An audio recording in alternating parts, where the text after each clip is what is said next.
Ito ang nakakagulat.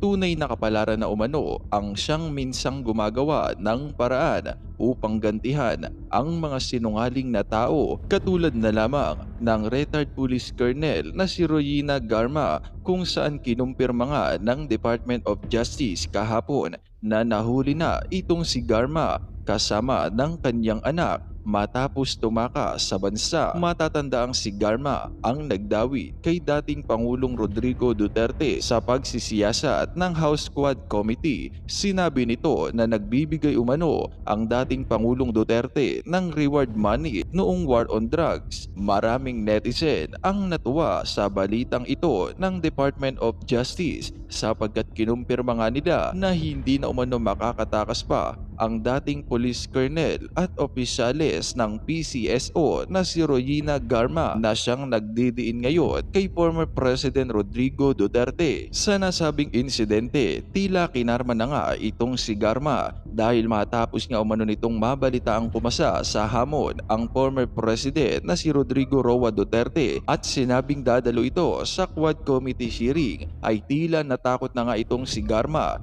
dahil baka mabisto na ang kanyang mga kasinungalingan, kaya't sinubukan itong tumakas ng bansa kahit pa invalid na ang visa nito, ngunit hindi ito nagtagumpay. Kaya naman hindi na nga nakapagpigil pa ang ilan sa ating mga kababayan na magbigay ng kani-kanilang mga hinaing at komento sa mundo ng social media. Ayon niya sa kanila, iyan kasi ang napapala ng isang tao na masyadong makasamba sa pera. Langit na ang gumagawa ng paraan para matigil na ang kasamaan ng mga kampo ng kadiliman. Obvious naman kung sino ang nagpatakas, ayan lumalabas na ang mga kabulukan ng Wadcom. Sayang, ang galing pa namang umiyak nitong si Garma tapos hinuli, sayang ang trophy, best actress pa naman. At narito, panuorin pa natin ang buong video. Heto na ang exciting part, di ba? Yung si Garma na bumaliktad. Basahin natin. US authorities arrested and detained illegal drug probe witness retired Picol Royena Garma in California. On November 7, the Justice Department says the agency has requested the Immigration Bureau to facilitate her return. Tatakas ka pang hinayupa ka matapos kang bumaliktad. Kasi kitang-kita mo no? Na minanipula yan ng tuwad kumi. Tapos, 'di ba? Itong si Garma, inimbitahan din ito sa Senado together with Tatay Digong, pero hindi sumipot si Garma. Biglang nawala. Kasi alam na, 'di ba? Minanipula ito ng tuwad kumi, Baka inipit itong si Garma. Inipit ito ng mga buwaya at tuwadkom para kunwari aminin ni Garma, 'di ba? Yung reward system ko no. Inipit ito ng mga buwaya. Tapos nung hearing na para magharap-harap na si Tatay Digong at si Garma, biglang nawala si Garma. Ayun pala, tumakas na pala. Sino ang nagpatakas? Mga buhaya kayo, bakit nyo pinatakas? Kasi ayaw nyong masupalpal ng katotohanan?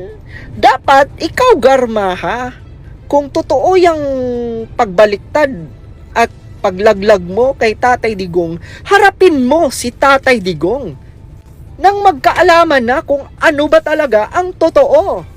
Now, ito nadakip si Garma. Ipaharap na yan, di ba? Ipaharap na yan para magkaalaman na talaga. Kasi I'm really sure, mga Lods, minanipula ito ng tuwadkom, yang si Garma. Inipit yan ng tuwadkom, kaya pansinin mo yung statement ni Garma yung last time, di ba? Umiyak talaga si Garma, parang nakonsensya siya.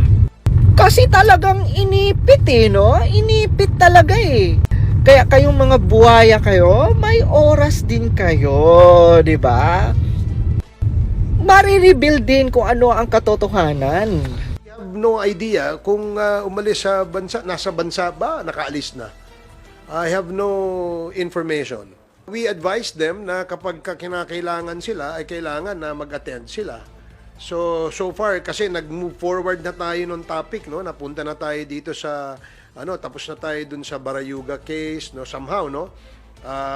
Meron yung mga witnesses na hinarap po natin tungkol dyan sa kasong yan, ay nagpagbigay na rin sila ng kanilang salaysay at na-record na po ito ng ating DOJ.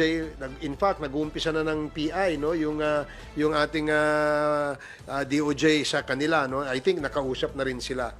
Si Rowena Garma po ay na-contempt sa House of Representatives. Pero ayon sa balita, ito po ay nakatakas o pinatakas. Si Rowena Garma po ang nagdidiin kay Tatay Digong na may kinalaman sa mga pulis pagdating sa reward money tungkol sa war on drugs. At si Rowena Garma po ay may paratang tungkol sa pagpatay kay Barayuga. Ngayon si Rowena Garma ay biglang tumakas or pinatakas dahil ito po ay contempt or hawak po ito ng House of Representatives. Dapat bukas po ay maghaharap si Rowena Garma at si Tatay Digong sa House of Representatives, pero biglang nag-move ang Huwadcom sa darating na November 21. Ano ba ang napapaloob at ang sekreto sa issue ng Huwadcom? Sino ba ang may kinalaman dito at bakit biglang nag-move sila ng 21 at ang biglang pagtakas ni Rowena Garma or bakit nila pinatakas? Kasi posibleng pag nagharap si Tatay Digong at Rowena Garma, mapunta pa rin ang loyalty ni Rowena Garma kay Tatay Digong. At aminin nito kung sino ang may kinalaman sa pagdidiin sa kanya sa paggawa ng apidabit kung saan dapat ay isasangkot din dito si Colonel Hector Grijaldo na dapat niyang basahin ang isa sa statement ni Rowena Garma tungkol sa pagdidiin kay Tatay Digong tungkol sa pagbibigay ng reward sa mga pulis sa war on drugs. Dito ay tumakas si Rowena Garma ng biglaan. Nakapagtataka bilang contempt at hawak ka ng Senate ng Kongreso ay wala kang order o whole department order sa mga airport at bigla kang nakatakas. Hindi natin alam kung sino ang nasa likod, kung bakit nakatakas or bakit nila pinatakas si Rowena Garma. Ito ba ang dahilan sa biglaang pagdating ni Tatay Digong sa Huwadcom? At posibleng magkaroon na naman ng panibagong twist at ang pagkasira ng mga plano nila sa pagsira ng mga Duterte sa bansa. Nakapagtataka na bakit nakatakas si Rowena Garma samantala isa sa mga pinakamalaki nilang ebidensya na magdidiin kay Tatay Digong tungkol sa war on drugs. Sino talaga ang may kinalaman sa pagtakas ni Rowena Garma or sino ang nagpatakas? Tayong mga Pilipino ang makapaghuhusga dito na talagang niloloko at pinaiikot na lang tayo ng gobyernong ito para masira ang mga Duterte. Habang ang mga Pilipino ay dumaraan sa matinding kalamidad, ang gobyerno ay gumagastos ng milyon-milyon sa Quadcom. Pero hindi nila na-priority at wala silang inilalaang budget sa mga nasalanta ng bagyo. Ang pagtakas ni Rowena Garma or sino man ang nagpatakas, ito ay malaking credential sa kapalpakan ng Huwadcom. Hawak nyo ang Huwadcom, hawak nyo si Rowena Garma, pero wala kayong hold departure para sa taong kriminal. Sino ang nagpatakas?